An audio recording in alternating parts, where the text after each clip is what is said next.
Have you ever wondered what would happen if Superman lost his entire world, remembered every second of it, and never truly recovered? Because that's exactly what happened to Kara Zor-El. And what begins as a wild space adventure soon becomes one of the darkest and most emotional stories in the new DC universe. This is the full story of Supergirl. But before we begin, be warned, this video contains major spoilers. Now, let's dive in. The movie opens in a way nobody expected. Instead of seeing a heroic Supergirl soaring through the skies, we see Krypto the superdog casually lifting his leg and peeing on a newspaper featuring Superman. It's funny, it's ridiculous, and it's the movie's way of telling us immediately, this is not Superman's story. Far away from Earth, on a distant world orbiting a red sun, Kara Zor-El wakes up with a brutal hangover. Her spaceship is a complete disaster. Empty bottles cover the floor. The place is filthy, and Kara herself looks exhausted. Not physically, emotionally. Unlike her cousin Clark Kent, Kara remembers Krypton. She remembers her parents. She remembers her home. She remembers watching everything die.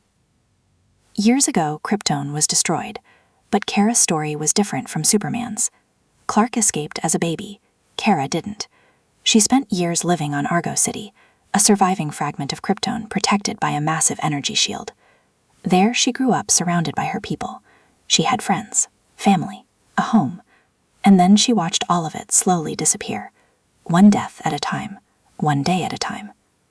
The memories still haunt her, and that's why Kara spends most of her life running from grief, running from loneliness, running from herself. On planets with red suns, Kryptonians lose their powers. That means Kara becomes almost human, and more importantly, she can get drunk. Night after night, she wanders through alien bars and forgotten worlds, trying to numb the pain. But everything changes when a young girl walks into one of those bars. Her name is Ruthye Marie Canol, and she's carrying a sword. Not just any sword, her father's sword. Ruthye stands in front of everyone and boldly announces she seeks revenge against a man named Krem of the Yellow Hills. Most people ignore her, others laugh. Kara couldn't care less, at least at first. But then a massive alien thug steals Ruthye's sword and throws her aside. And something about that moment irritates Kara. Maybe it's pity. Maybe it's guilt. Maybe she simply hates bullies. Whatever the reason, Kara gets involved. Moments later, the giant alien is lying on the floor after receiving one of the worst beatdowns of his life.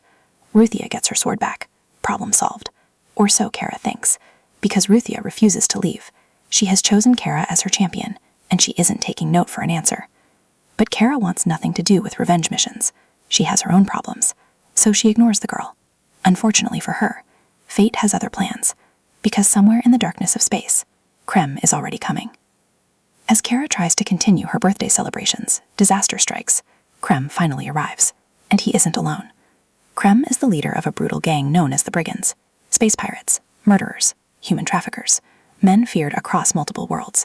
And before Kara even realizes what's happening, Krem shoots Krypto with a poisoned arrow. The dog collapses instantly. The poison is deadly. Without an antidote, Krypto will die within 72 hours. Suddenly, everything becomes personal. Now Kara wants Krem, not for revenge, for Krypto. And just like that, Kara and Ruthye find themselves chasing the same man. As they begin their journey across the galaxy, Ruthye finally tells Kara the truth about what happened. The story is horrifying. One night, Krem and his brigands arrived at Ruthye's home. They slaughtered their family. Her brother was killed. Her mother was murdered. Her father was run through with a blade. Then they burned everything to the ground. Ruthye survived.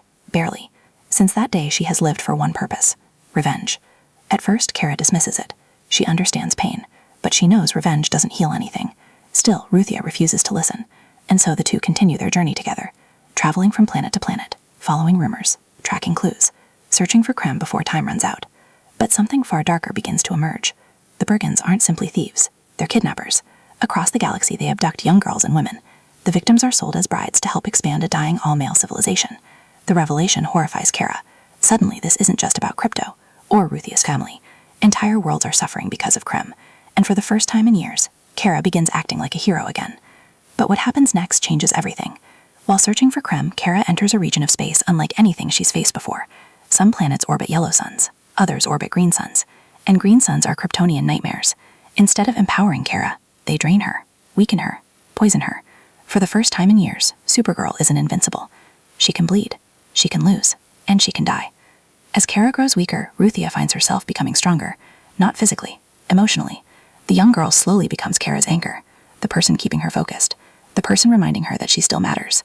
But before their friendship can truly develop, a new player enters the game, and no one expected him to show up. The next major chapter of the story introduces one of DC's most infamous anti-heroes, Lobo, a bounty hunter, a mercenary, an immortal psychopath with a god complex, and somehow he's even more dangerous than he looks. When Ruthye accidentally frees him from captivity, chaos follows immediately.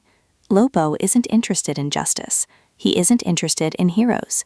He kills for money. That's it. And unfortunately, Krem happens to be one of his targets. For a brief moment, Kara believes Lobo might become an ally. That idea doesn't last long, because Lobo helps only when it benefits him. Meanwhile, Kara's condition continues worsening. Every encounter with green sunlight drains her further. At one point, she's so weak she can barely stand. Her skin turns pale, dark veins spread beneath the surface. The once unstoppable Supergirl looks closer to death than victory. Yet even then she keeps moving, keeps fighting, keeps protecting Ruthye. And that's when the emotional heart of the movie finally reveals itself. Throughout their journey, Kara repeatedly tries to stop Ruthye from becoming consumed by revenge. She tells her stories about Krypton, about losing her parents, about carrying pain every single day. And she tells Ruthye something important. Killing Krem won't bring her family back. It won't heal the wound. It won't make the nightmares disappear. Ruthye doesn't want to hear it, but Kara knows she's right, because she's spent years carrying her own grief, and despite all her anger, she's never escaped it. Eventually, the chase leads everyone to Krem's massive flagship, the final battleground, the place where everything comes together. Kara, Ruthye, Lobo, the kidnapped girls, the brigands, and Krem himself. The confrontation begins badly, very badly. Kara is captured, Ruthye is imprisoned, and Krem believes he's finally won. But he's about to make the biggest mistake of his life, because Ruthye escapes, and when she does, she starts a chain reaction that throws the entire ship into chaos. She frees Lobo, she retrieves her father's sword, and she marches directly toward Krem, ready to finish what she started. But before she can strike, everything explodes into violence, and the final battle begins. As the ship spirals into chaos, Krem prepares to kill Ruthye once and for all. But then, Supergirl arrives. For the first time in the movie, she's wearing the classic suit. No drunken wanderer, no reluctant hero, no lost survivor. This is Supergirl, the real Supergirl. The fight is brutal. Krem fires kryptonite darts directly into Kara's body. Each shot weakens her further, but she refuses to stop. Then Lobo enters the battlefield, and everything becomes complete madness. Explosions tear through the ship. Bodies fly everywhere. Entire sections collapse. During the chaos, Krem is thrown overboard. The ship begins falling apart, and above them shines something Kara desperately needs: a yellow sun. As its light reaches her, Kara begins recovering. Her strength returns. Her powers come flooding back. And suddenly, the balance of power shifts completely. One by one, Kara defeats the remaining brigands. The kidnapped girls are rescued. The ship crashes. And Krem finally finds himself powerless, exactly where Ruthye has wanted him all along. Now comes the most important moment in the movie. Ruthye stands over Krem, sword in hand. She can finally have revenge, the thing she's dreamed about since the day her family died.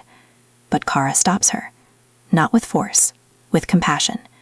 She explains that revenge won't heal her, it won't erase the pain, and it won't bring peace. Instead, Ruthye will carry that killing with her forever. For the first time, Ruthye listens. Slowly, she lowers the sword and walks away. It's a huge moment, because Ruthye chooses life over revenge, hope over hatred. But then something unexpected happens. After Ruthye leaves, Kara returns, alone. She retrieves Krypto's antidote. Then she turns towards Krem. And unlike Ruthye, she finishes the job, Kara kills him. Not for revenge, not for glory, but because some monsters shouldn't be allowed to hurt anyone else. Watching from a distance, Lobo simply smiles, almost impressed. Later, Kara and Ruthye return home. Krypto receives the antidote, and thankfully, the good boy survives. Ruthye decides to stay with her aunt and begin forging swords like her father once did. Meanwhile, Kara finally faces a decision she's avoided for years. Go back to Earth. Go home. When she arrives, Superman is waiting. The cousins share a quiet moment, and Kara reveals something important. For the first time in years, she wants to stay. Because maybe Earth can become home. Maybe she doesn't need to run anymore, and that's the true meaning behind Supergirl. This isn't a story about saving the galaxy. It's a story about grief, about trauma, about survivors finding reasons to keep moving forward. Kara begins the movie running from her pain. She ends it accepting who she is. Not Superman's cousin, not Krypton's last daughter, but Supergirl, a hero in her own right. And with Superman, Man of Tomorrow, arriving next, this ending clearly sets up an even bigger future for the DC universe. But what do you think? Did Supergirl live up to Superman? And would you like to see Kara and Clark team up in the next movie? Let me know in the comments below. And if you enjoyed this full movie explanation, don't forget to like the video, subscribe to the channel, and turn on notifications so you never miss our next movie recap. Until next time, thanks for watching.